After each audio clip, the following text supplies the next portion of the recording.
کل کے سبق میں جو قرآن کا جو اسلوب ہے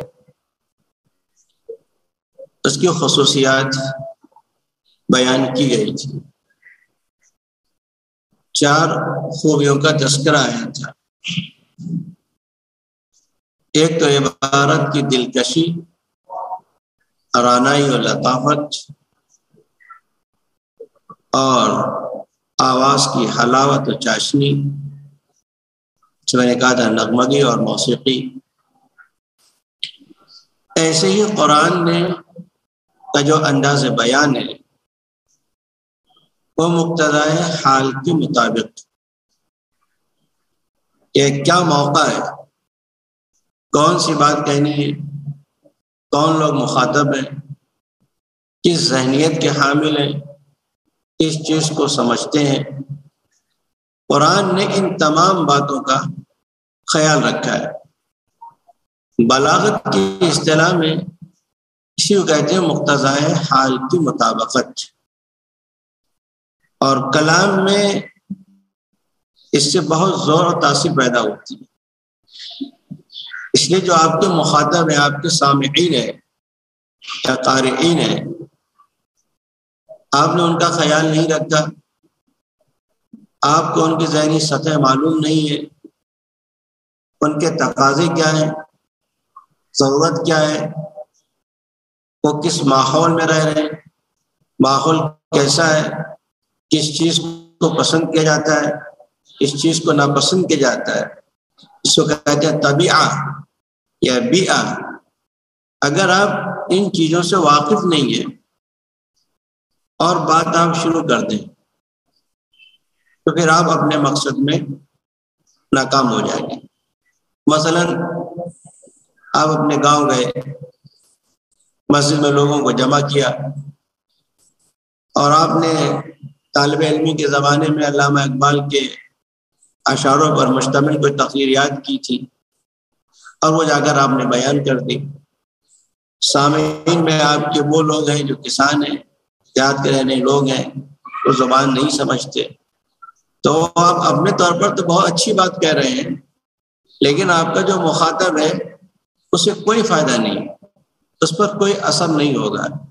اس لیے وہ زبان نہیں جانتا، اس کا وہ مطالبہ نہیں ہے، وہ ایک محدود دائرے میں رہتے ہیں، ان کا ماحول دوسرا ہے. جب آپ ان کا خیال رکھیں گے، ان کی ضروریات کا خیال رکھیں گے، تو پھر آپ کی بات میں تاثیر پیدا ہوگی. قرآن میں ان چیزوں کی رعایت مکمل طور پر پائی جاتی ہے. اس کی 2 مثالیں یہاں پر دی جا رہی ہیں. آپ ان 2 مثالوں میں دیکھیں گے عبارت کا جو حسن و جمال ہے وہ بھی موجود ہے. ایک پڑھنے کے اندر باقی جو آیتیں بھی پڑھی گئیں، اگر کوئی اچھا قاری تجوید کے ساتھ جو فن تجوید ہے اس کی رعایت کرتے ہوئے پڑھے تو آپ کو ایک طرح کا ایک سرور اور یعنی مؤثر ترین نغمگی کا احساس ہوگا. پھر موقع و محل کیا تھا، مخاطب کون لوگ تھے، کس چیز کو بیان کرنا تھا، اس کی مثال دی گئی، واقعات کی طرف اشارہ کیا گیا جو مخاطب ہیں اس سے متاثر ہو سکے. تو حالات بدلتے ہیں، موضوعات بدلتے ہیں، مخاطب کی کیفیات بدلتی ہیں. جیسے آپ احادیث نبوی میں دیکھتے ہیں کہ بہت سی باتوں کو موقع محل کے اعتبار سے سب سے افضل بیان کیا، کہیں پر جہاد کو، کہیں پر والدین کی خدمت کو، کہیں پر طلب علم کو. تو مخاطب اور اس کی ذہنیت کو سمجھ کر یہ فرق پڑتا ہے. اسی لیے قرآن کا جو انداز بیان ہے اس میں یہ تنوع اور اختلاف آپ کو ملتا ہے. اسی کو بیان کر رہے ہیں کہ کما تتنوع بین الشدۃ واللین والترغیب والترہیب.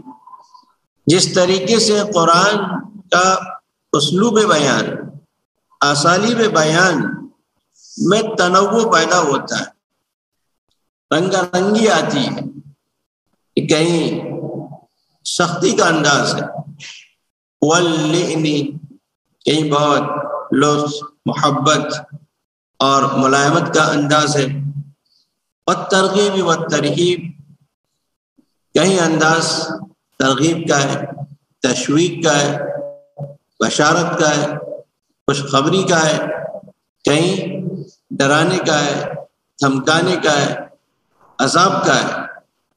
والوعد والوعید، یہ وعدہ کیا جاتا ہے کہ آپ ایسے اچھا کام کریں، نیکیوں کو اختیار کریں تو آپ جنت میں جائیں گے۔ یہ ڈرایا گیا ہے، دھمکی دی گئی ہے، اگر ایمان نہیں لائے، رسول کو نہیں مانا، مخالفت کی تو تم پر عذاب آئے گا، تمہارا انجام یہ ہوگا۔ بِقَدْرِ مَا يَحْتَاجُ إِلَيْهِ الْوَقْتُ، اس طریقے بیان کے اندر جو تنوع پیدا ہوتا ہے وہ صورت حال کے مطابق ہے کہ کس موقع پر کون بات کہی جا رہی، کیا پوزیشن ہے، کیا چیز کی ضرورت ہے۔ وَتَقْتَضِيهِ حِکمَتُ الدَّعْوَةِ، اور ایسے ہی تعلیم و تربیت، دعوت و ترسیل کا جو تقاضا ہوتا ہے، کسی کو دین کا پیغام سنانا ہے، اللہ کی طرف بلانا ہے، دینی احکام کی ترغیب دینا ہے، اس کا کیا انداز ہونا چاہیے، قرآن نے وہ طریقہ اختیار کیا ہے۔ وَجَادِلْهُم بِالَّتِی ہِیَ أَحْسَنُ وَحِینًا تَشْتَمِلُ الْآیَاتُ عَلَى تَشْرِیعِ أَحْکَامٍ وَتَوْجِیہِ ارشادات۔ انہی حالات اور دعوتی تقاضوں کی وجہ سے آپ دیکھیں گے کہ قرآن مجید میں کہیں پر آیات احکام و